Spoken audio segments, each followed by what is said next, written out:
নমস্কার বন্ধুরা, আমি সঞ্জিতা। আজকে তোমাদের সাথে পনির স্যাটের রেসিপি শেয়ার করব। এখানে দেখো আমি কিছুটা পনির পিস পিস করে কেটে নিয়েছি, ক্যাপসিকাম, পেঁয়াজ, টমেটো কেটে নিয়েছি। আর এদিকে 1 চামচ মতো ময়দা, তার মধ্যে দিয়ে দিলাম নুন, হলুদ, লঙ্কার গুঁড়ো, গোলমরিচের গুঁড়ো, সামান্য একটু কালো জিরে দিয়ে দিলাম, দিয়ে ব্যাটারটাকে গুলিয়ে নেব। আর পনির, ক্যাপসিকাম, টমেটো, পেঁয়াজ এগুলোকে আমি একটু নুন, হলুদ, একটু লঙ্কার গুঁড়ো, গোলমরিচের গুঁড়ো দিয়ে মাখিয়ে এগুলোকে একটা একটা করে টুথপিকে গেঁথে আমি ডিপ ফ্রাই করে নেব।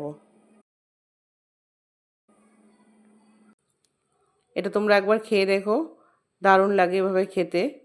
তোমরা চাইলে এটাকে সস দিয়ে টসও করতে পারো, আমি টস করিনি।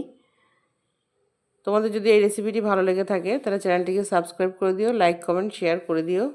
দেখো আমার ডিপ ফ্রাই করা হয়ে গেছে, আমি নামিয়ে নিলাম। গরম গরম টমেটো সস দিয়ে দারুণ লাগে।